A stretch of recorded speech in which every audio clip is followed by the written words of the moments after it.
Hey everybody, what is going on? I hope you guys are all doing well, and welcome to another tutorial video. In this video, I'm going to be explaining to you guys how you can add JavaScript code to your site on WordPress. So let's get right into it. Now, Java is very useful as a functionality language for your site, and you can add it to WordPress if you're looking to enhance your user experience. Now, you can use this just use this in a couple of different ways, and one of them is this right here. Now, I do recommend you check out this article. This is an official WordPress guide, which you can see, and it's called, as you can see, 3 ways to add JavaScript to WordPress. The official title is how to properly add JavaScript with the 3 top methods, and I do recommend it because it outlines which method works best for which type of person. To use the WordPress plugin, you just need to download the WordPress plugin. I cannot do this because I'm on the free version, and none of these uh, methods work for me since I don't have the needed tools.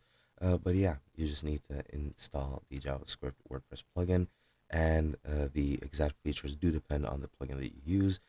Basic ideas of these plugins are to give you an easy to use interface, such as this, where you can very easily add the code that you want and look at it to make the appropriate changes, and that is what I would wholeheartedly recommend.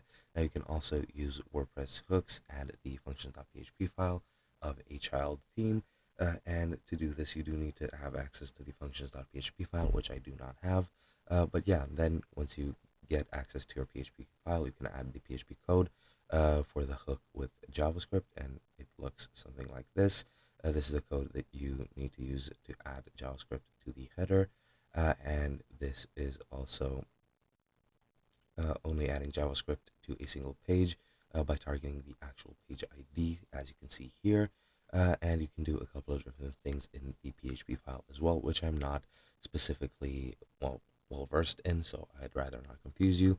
And other than that, you can enqueue JavaScript using WP enqueue script, which I do not recommend if you don't know what you're doing, because this is useful for developers. But if you're looking for an easier version, the first two methods are the best for you, in my humble opinion. So yeah, that's pretty much it.